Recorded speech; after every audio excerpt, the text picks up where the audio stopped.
tawagin natin si Brother Mike para sa akin. Thank you, Lord. Thank you po.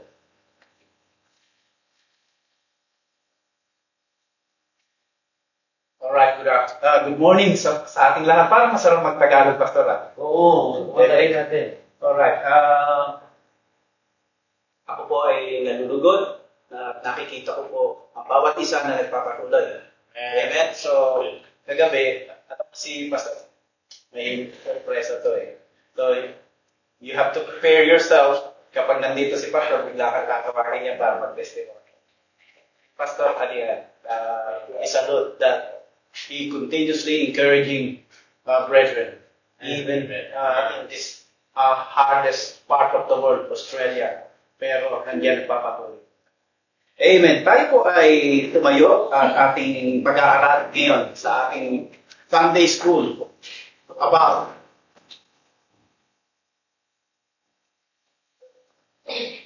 the Word of God. So, pakibuksan niyo po sa Mark chapter 9, verse 17.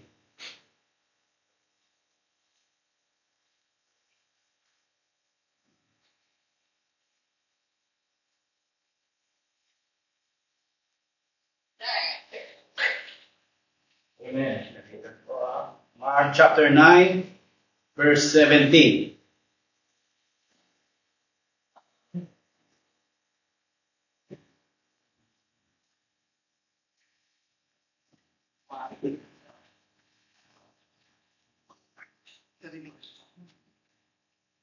Verse 17 to 23. Magkakaroon po tayo na basahin na po natin sabay-sabay. Are you with me? Amen. Let's read. And one of the multitude asked and said, Master, I have brought unto thee my son, which hath a dumb spirit, and wheresoever he taketh him, he feareth him, and he foameth and gnasheth with his teeth, and beat away, and said to the disciples that she should cast him out, and they could not.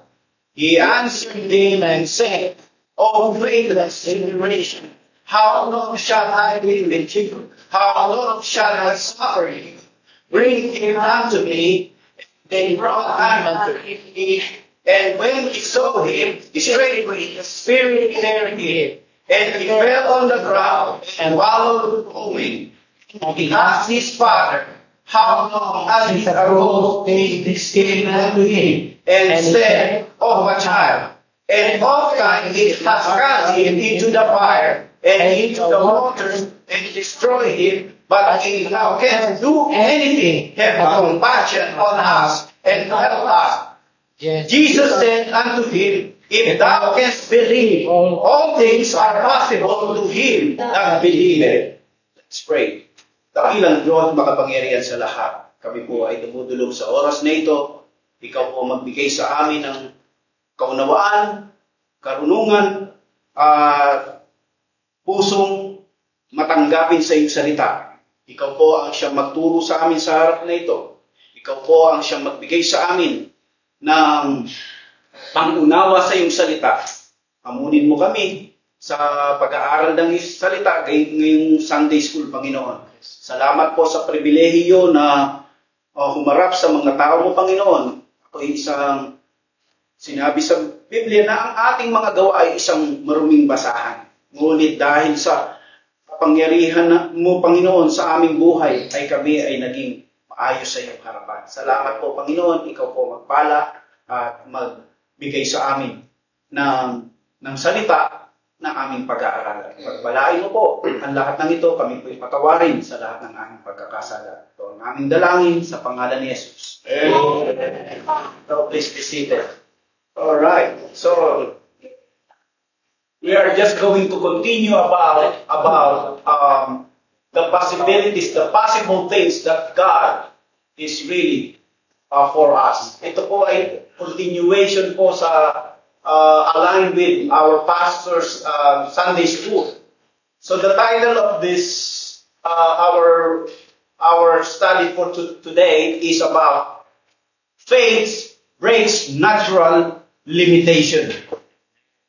faith breaks natural limitation. Yun po ako ay nag-aaral sa Bible school. So we're studying about the arts of reasoning. So doon po, naunawaan ko how to reason out. Reason out. So ngayon, kagabi, inaaral ko po itong talatang ito. Ilang beses ko na po ito nabasa. Ngunit pag inaaral mo pala ito, may lalabas po rito mga bagay na ating may apply sa ating buhay Kristiyano. So, it is powerful reminder that divine power invites us to trust in impossible situation. Amen. To trust in impossible situation. That's what if you're going to look at it, sabi ng Panginoon, if thou canst believe, all things are possible to him that believeth. To him that believeth. Wala raw imposible sa Panginoon. Ang mga taong nagtitiwala at ibinibigay ang 100% na pananampalataya sa Kanya. That's what the Bible says. Sabi po diyan, are possible to him that believeth. Kung sinabi yan, kundi ang salita ng Diyos ang nagsasabi sa atin. Faith acts as a spiritual substance, the things that we hope for. Spiritual substance. Ito po ay isang sangkap na may ilalagay natin sa ating pag-iisip, sa ating puso, ang pagtitiwala sa Diyos. Amen. Na pagtitiwalaan po natin ang Diyos na siyang nagbibigay ng ating kaunawaan at ng karunungan. Malinaw na malinaw, is a spiritual substance. The things that we hope for. Sino po ang walang inaasahan sa buhay? Palagay ko lahat po tayo ay meron tayong inaasahang bagay na hindi po natin ngayon nakakamtan. Is that right? Amen. I just want to tell you something. When I first came here in Australia, ako po'y parang hirap na hirap. Hirap na hirap. Ito po'y isang patotoo. Parang kung ilagay po lang po natin. Ako'y hirap na hirap. Parang walang kasagutan sa aking panalangin. I keep praying. I was a full-time worker in the church that time. Panginoon, ano po ang plano mo sa aking buhay? What is your plan in my family's life? Michaela was only 3 years old. 3 years old. At nung ako'y full-time, nagkasakit pa ng ang tawag ko, nalimutan ko na. Yung sa lungs. Dumudura ang dugo, yung ganung edad. Saan ako kukuha ng pera? Ako ay nahihiya rin manghiram ng pera sa pastor. But the only thing that reminds me, prayer is the key. It's the key. That's why we are going to study faith breaks natural limitation. Natural limitation. So sabi po rito na when we strictly operate in natural world, all of us are restricted or limited by time, energy, and resources. Ayan po ang aking limitasyon ng time, energy and resources. Bakit po? Kasi po, I dedicate my life in the ministry. Ngayon, wala po akong ibang hanap buhay. Pre-pray ako sa Panginoon. Ano po ang dapat kong gawin? So sabi sa Bible,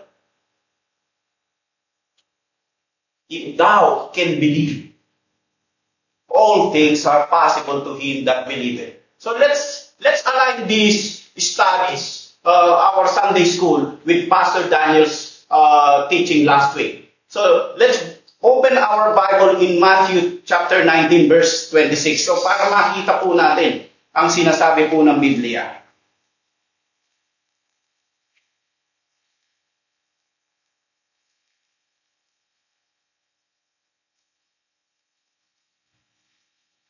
Are you with me now? Amen. Alright, sabi po rito, but Jesus beheld them and said unto them, with men this is impossible, but with God all things are possible.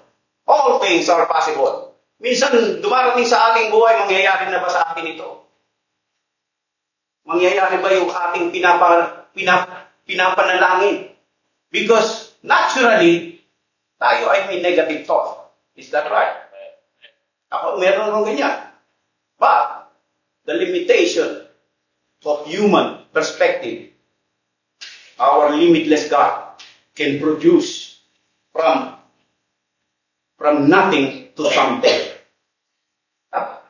Parang itong gawain ito, simula po ito sa ilang tao lamang. Naalala ko sa Pastor Daniel, ilan-ilan lang kami. Halos magkakapalitan nga kami ng mukha dito. Pero, ngayon, parang ang hirap ng bilangin ito eh. Dumadami tayo eh. Because nothing is impossible with God. Because God said, I will build my church. It's a possession of God. This church is possessed by God. He owns it. And He is the one going to fill all these empty chairs. Empty chairs. Kaya po sabi ko, magtiwala po tayo sa Panginoon. The reason why we are here in the church to develop our faith, our mind to Christ. To know Him more. That is the most important thing. To know Him more. So, if we know Him, even the impossibilities will be possibilities in our life. Alright, we'll continue. Faith bridges the gap between human insufficiency or inadequacy. Human insufficiency or inadequacy. Tayo po ay limited. As we continue to grow in our faith, we need to follow the guidance of the Word of God. Our faith must grow. We must trust. We need to have the compassion of God. Compassion. Awa. Kailangan natin ma-establish yung awa ng Diyos sa ating buhay. That's the reason why we are here in the church. Why we are coming to the church? Because we need to establish the mercy of God in our life. So makikita po natin dyan sa verse 22. And off time, kasi ano po ito binabasa po natin, Old English, off time, ito ang modern English, off time. Off time, madalas, it cast him into the fire and into the waters to destroy him. But if thou canst do anything, bilugan niyo po yung do anything. Makikita niyo po yan pag binilugan niyo. Do anything, magagawa ng anumang bagay. Have compassion on us. Ayan ang sinasabi ng Biblia. Magkaroon tayo ng compassion. Magkaroon ng Panginoon ng compassion sa ating buhay. Amen. That's the reality. Dahil tayo ay nabubuhay lang sa awa ng Diyos. We cannot do anything without God. Amen. Compassion on us. And, anong susunod? Help us. Help. Tulungan mo ako, Panginoon. Ayan ang laging nasasambit ko sa aking bibig noon. Yeah. Tulungan mo ako, Panginoon. I can't do anything. Lord, please help me. When I came here in Australia, I had only $60 on my pocket. I'll tell you now. I had only $60 on my pocket. But, let me tell you this.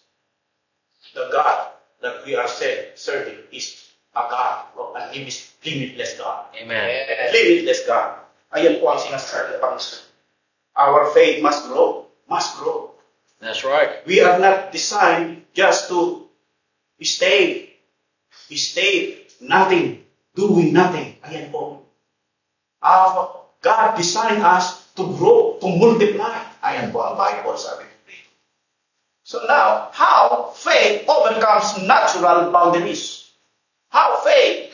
Alam niyo po, masarap po i-reminisce pag nandun ka sa Bible school. I went to Bible school long time ago. Pero nung umupo ako, ang nakita ko, dati noon, nung nasa Bible school ako, ang mga ka-level ko, kasing edad ko lahat. Ngayon, pag upo ko sa Bible school, parang mga anak na po na to Dahil, naalala ko, ito na pala ako. Yung yung mga kasabayan ko, 16, 18, 19. So, kahit yung nagtuturo, anak ko pa rin eh. So, but, the Word of God telling the truth that there is no age about when they're teaching the Word of God. Amen. Our pastor, I highly respect him because he's a man of God. Amen. We need to respect who is the man of God that put us here. Because the Bible says He give it to us. He is from God that He give to us. Give it Him. So, sabi po ng Bible na, how faith overcomes natural battles. How faith overcomes natural battles. Pag tayo nag-iisip, magagawa ko ba ito? Matatapos ko ba ito? Makakamit ko ba ito? Makakatungtong ba ako sa Australia? So, ang Australia, panaginip ko lang ito. But I never realized 17 years passed away. And I'm here standing in the front of you in Australia, telling you about the love of God, about the limitless God. Kaya ano po, pag-aaralan po natin, point number 1, faith from action that defy human reasoning. Defy human reasoning. Ang mga rason natin parang lahat parang negatibo. Pero ang faith daw, kayang i-define ito ang human reasoning. Makikita mo yan sa verse 19. He answered him and said, O faithless generation, how long shall I be with you? How long shall I suffer you? Bring him to me. Ano ibig sabihin? Bring. Punta tayo. Pumunta tayo sa church to grow. To grow. Because we are really a faithless generation. We don't have faith when we come here in church. Para tayo lang, kaya kong gawin ito. Kaya ko lahat, kaya ko lahat. Magagawa ko ito, may skill ako, meron akong ano. May pera ako, may natapos ako. But the Bible says, pumunta tayo sa Panginoon. Kaya tayo nandito sa church. Because to learn, to understand, through the feeding of the Word of God. Yan tayo lalago, yan tayo lalaki. Lalaki ang pananampalataya.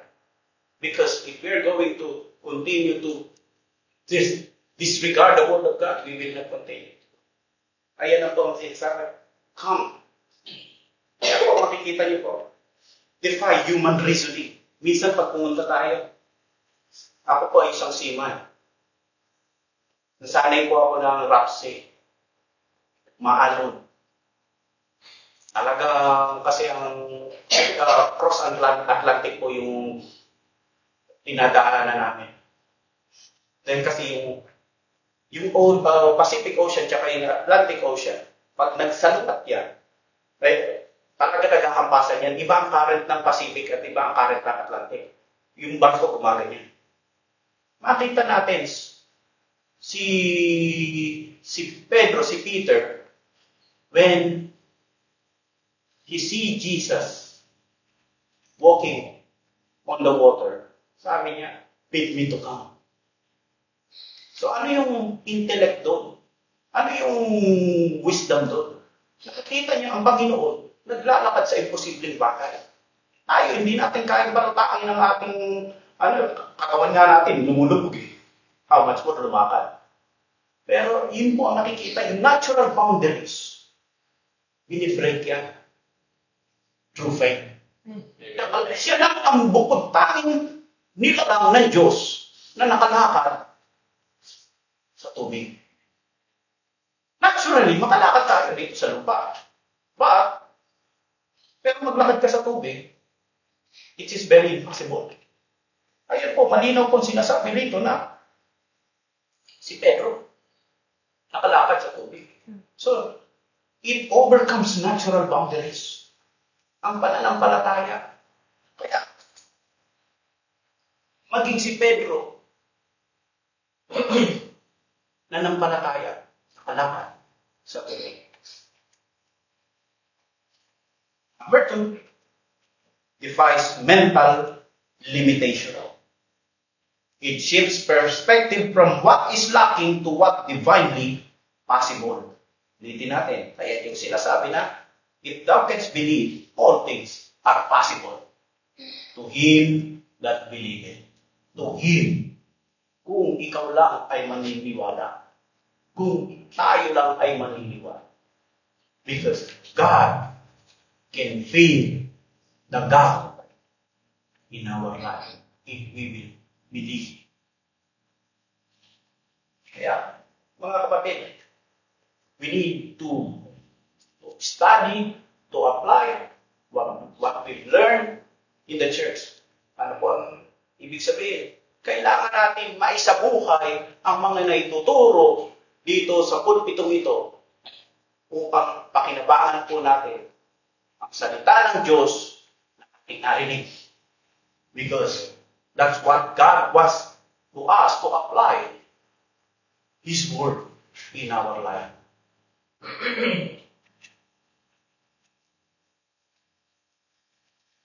Kaya po, sabi po diyan, number 3 points. This is all sub-points. So, meron tayong 1, 2, and 3, and 4. Pero, ito lang po. Sabi po, faith reshape our mindset. Faith reshape our mindset. Nili-reshape yan. Kasi tayo nga, nilikha tayo ng Panginoon na ang brain natin ay parang sponge. Alam niyo po yung sponge, yung ginagamit natin panglinis ng plato. Subukan mo yung pag walang laman niya. Tapos, ilagay mo sa tubig. Ano nangyayari? Nag-absorb. So, our mind, our intellect absorbs wisdom from God. If we are going to allow God to work in our life, if you will allow God to feed our mind with the truth of the Word of God. Ito po ang katotohanan nito. Nasa ating pag-absorb yan. How we will absorb the Word of God in our life. Because if we're not going to absorb it, we're just going to continue to neglect it, the power of the Word of God will not be effective in our life. Will not be effective. Dumaan po tayo sa kahinaan. Lahat sa pag-backslide, naranasan ko yan. Pero, tuloy tayo magtiwala sa Panginoon. Ang Diyos lamang ang siyang makakapagbago ng ating pag-iisip, ng ating pamumuhay, maging ang iyong kalusugan ay kayang pagalingin ng Panginoon sa iyong pangunawa. That's what the Bible says. Amen. That's the Bible says.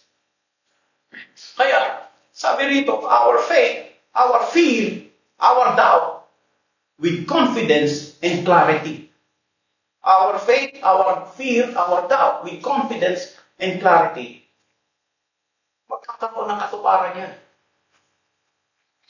Let's see the supporting verse. I think you are all familiar with it. In Hebrew chapter 11, verse 1.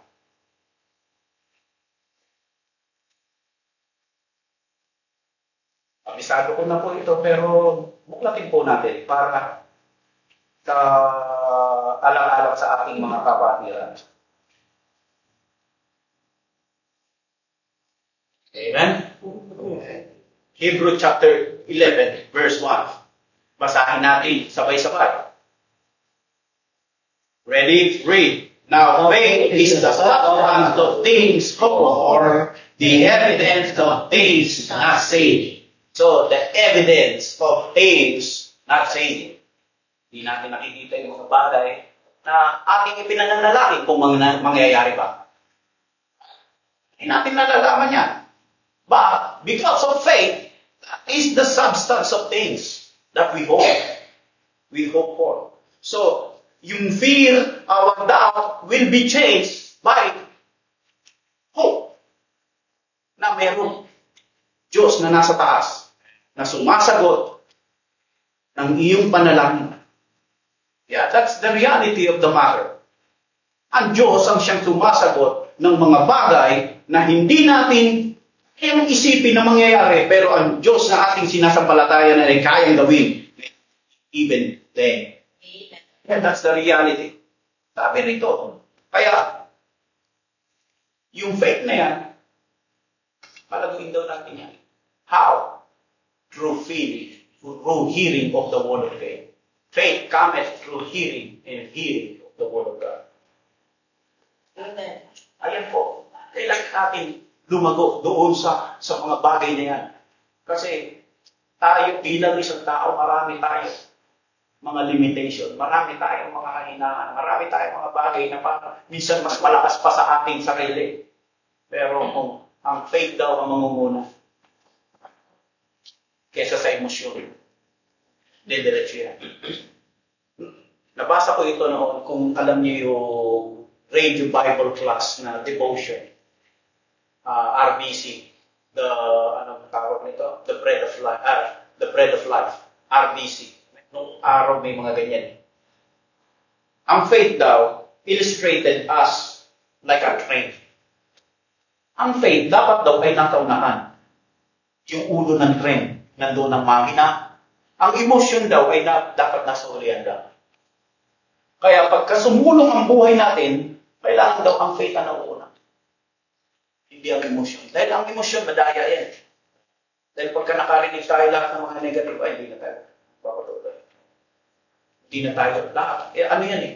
Madaya ang emosyon. Kaya, huwag natin pagkaganahan ng emosyon. And naturally, human speaking, we are emotional. Wow! Ang itinuturan ng Biblia, ang faith dapat ang mauna. Pagkaganahin natin yan. Kasi ang emosyon natin, pagka sinabi, parang ayaw muna magsimba. Ganyan nga laging yan eh. Ang laging sinasabi na, ayaw ko na. Puro ayaw ko eh. Faith, yung hindi mo gusto, ang siyang ang gagawin. Nangyari sa akin. Ako, busy na ng tao eh. Minsan iniisip ko, mag-aaral pa ako sa Bible school. Wala na akong time. Ayun ang isip ko. Pero, ilang linggo na brad yung Bible school. Apat na. Naka-aras sa linggo na pala ako. Nalampasan ko. Sabi ko parang ayaw ko na eh. Kasi minsan tatawag sa akin, Sister Sheila, pero order na over. Ito. Kaya ano pa ako magagawa? Faith, comment. Amen. First. Amen. May mga anak ko. Parang gusto ko, may pakopya naman. Pero alam niyo po, masaya. Ako na sa Amen. We are learning. Amen. Sa arts of reasoning, ito po, arts of reasoning po na i-apply kayo tinuturo ni Sir Maki. We need to study the Word of God. We need to obey God para makita natin. Alright, let's continue. Baka saan tayo mapunta niyan eh. Amen. So, we need to recognize God's ability in our life. Recognize God's ability. That's right. So, ayan po yung sinasabi sa Matthew 19 verse 26. Nothing is impossible with God. Nothing is impossible with God. We must recognize God's ability rather in our ability. Ability natin, limitado yan eh. Napapagod tayo, may negative thoughts, mayroong problema na dumarating, mayroong marami kang maiisip eh. But if you focus your thought in the Word of God, this will remind you the power of God in your life. The power of God in your life. So sabi dito, changing our mind from focusing on the problem to focusing on God's infinite possibilities that can be worked into your life. That He can work into your life. Impossibilities thing. Minsan iniisip natin, mangyayari ba yun? Makukuha ko kaya yun? Pero walang imposible sa iyo. Amen. Amen. Walang imposible sa iyo. Maging yung anak ko akala ko hindi na babalik Pero umalis ulit. Kasi meron siyang gusto sa buhay. Kasi hindi ko naman siya dinesign na sige, sumunod ka na lang sa akin lahat. Gusto niya maging, hockey player. Sabi ko, ang dami-dami ng mga, nung ganyan pa lang ang edad nun kay Sister Cassie. Ang pinalalaro niya ng magulang niya ni Teddy. Tennis naman siya, sunod-sunod Ngayon pala, deep inside, ayaw niya yun. Pinaaral ko na flute, violin, piano. Magaling mag-piano yan Sunod yan ng bata pa. But deep inside, ayaw niya yun. Pero ngayon, laki na siya, 22 years old. Ako naman. Sabi ko, yan na. Palagay mo nilalagay sa inyong Panginoon. Pero tandaan natin, sa bawat ginagawa natin, to honor God. That's God. That's the thing. That's the reality. Kaya nung umalik siya sa Melbourne, hindi na masama ang loob ko. Because I know what the Bible says. We are not the one who holds our tomorrow. The Bible says He's the one who holds our tomorrow. Amen. Not you, not me, not the things that we are currently doing, but God itself. Ayan po. So sabi ko riyan, miracles will be activated by taking physical step of obedience. Miracles will be activated by taking physical steps of obedience. O ang katotohanan, hindi darating yung sinasabi nating miracle from God if we are not going to activate our step to obey God. Will not activate the things that we hope for. So what does it mean? Example, not following the God's word. If we are not following the God's word, it will not activate. Bakit ang tagal ko na pinagpe-pray ito? Ba't hindi nangyayari at hindi nangyayari? Why?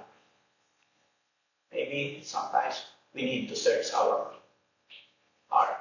We need to search our mind. Kaya nga sabi ni David, search me, O God. Search me, O God. Ayan ang sinasabi niya. Miracle will not be activated by taking physical steps of obedience. We need to obey. We need to reject the sinful mind. We need to reject it. Kaya nga sabi ni David, if I regard iniquity in my heart, the Lord will not hear me. If I regard iniquity in my heart, the Lord will not hear me. That's the Bible says. So the miracle will not be activated, will be activated by taking physical steps of obedience. We need to obey what the Bible says. What pastor teaching here. Whoever teach here. As long as the word of God, we must obey the word of God. Sabi po rito, lastly, surrender. Surrender. We need to stop trying to force ourselves on our will, but the willpower rely on divine grace. We need to rely on divine grace. Kaya nga sabi nung si Sarah, magbubuntis ka. Would you imagine 90 years old nagbuntis?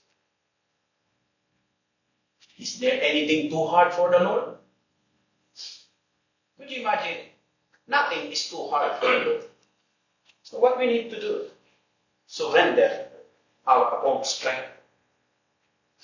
Minsan, yung mga iniisip natin, ay hindi na mangyayari yun. Hindi na mangyayari yun. Pero, but God, nothing is impossible. Okay. Ngayon po, kapag bigay po ako sa inyo ng mga 2 points, then some points, this is the question. Because we need to finish what we study about the conclusion. If we are facing difficulties, problems, hopelessness, always remember, for with God, nothing shall be impossible. For with God, nothing shall be impossible. That you can see that verse in Luke chapter 1, verse 37. For with God, nothing shall be impossible. Let's continue to learn, trust God, and obey in His word.